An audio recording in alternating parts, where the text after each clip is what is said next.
ಸಂಚಾರ ನಿಯಮ ಪಾಲಿಸದ ಸವಾರರು 28 ಮೀಟರ್ ರಸ್ತೆ ನಿರ್ಮಾಣವಾದರೂ ತಪ್ಪದ ಸಂಕಷ್ಟ.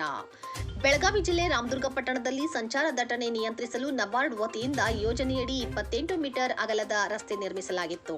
ಇನ್ನೇನು ಸಂಚಾರ ಸಮಸ್ಯೆ ನೀಗುತ್ತದೆ ಎಂದು ನಿರೀಕ್ಷಿಸಲಾಗಿತ್ತು.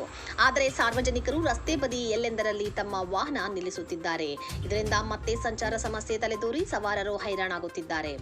ಶಾಸಕ ಅಶೋಕ್ ಪಟ್ಟಣ ಮೊದಲ ಬಾರಿ ಆಯ್ಕೆಯಾದ ಸಂದರ್ಭ ಈ ರಸ್ತೆ ನಿರ್ಮಿಸಿದರು. ಇದರ ಮಧ್ಯೆ 3 ಅಡಿ ಎತ್ತರದ ವಿಭಜಕ ಅಳವಡಿಸಲಾಗಿದೆ. ಎರಡೂ ಬದಿ ತಲಾ 14 ಮೀಟರ್ ಅಳತೆಯ ರಸ್ತೆ ಇದೆ.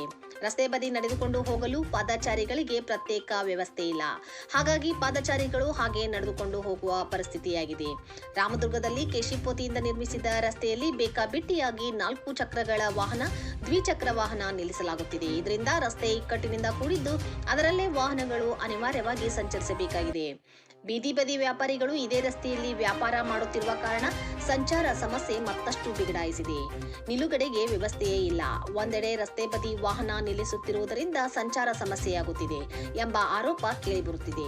ಮತ್ತೊಂದೆಡೆ ರಾಮದುರ್ಗದ ಮುಖ್ಯ ರಸ್ತೆಗಳಲ್ಲಿ ವಾಹನಗಳ ನಿಲುಗಡೆಗೆ ವ್ಯವಸ್ಥೆಯೇ ಇಲ್ಲ. ಹಾಗಾದರೆ ವಾಹನಗಳನ್ನು ನಿಲ್ಲಿಸುವುದಾದರೂ ಎಲ್ಲಿ ಎಂದು ಸವಾರರು ಪ್ರಶ್ನಿಸುತ್ತಿದ್ದಾರೆ. ಈ ರಸ್ತೆ ಬದಿ ವಾಹನಗಳನ್ನು ನಿಲ್ಲಿಸುವುದು ಸಾಮಾನ್ಯ ಎಂಬಂತಾಗಿದೆ. ಇದರಿಂದ ಆಸ್ಪತ್ರೆಗೆ ಹೋಗುವ ರೋಗಿಗಳು, ವೃದ್ಧರು ಹಾಗೂ ಶಾಲಾ ಮಕ್ಕಳಿಗೆ ತೊಂದರೆಯಾಗುತ್ತಿದೆ.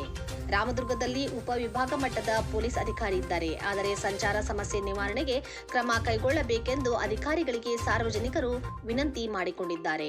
ಹುತಾತ್ಮ ಚೌಕ್, ಜುನಿಪೇಟೆ, ಹಳೆ ಪೊಲೀಸ್ ಠಾಣೆ, ಹಳೆ ಬಸ್ ನಿಲ್ದಾಣ, ಮಿನಿ ವಿಧಾನಸೌಧ ಇನ್ನೂ ಹಲವು ಕಡೆ ಸಮಸ್ಯೆ ಇದೆ.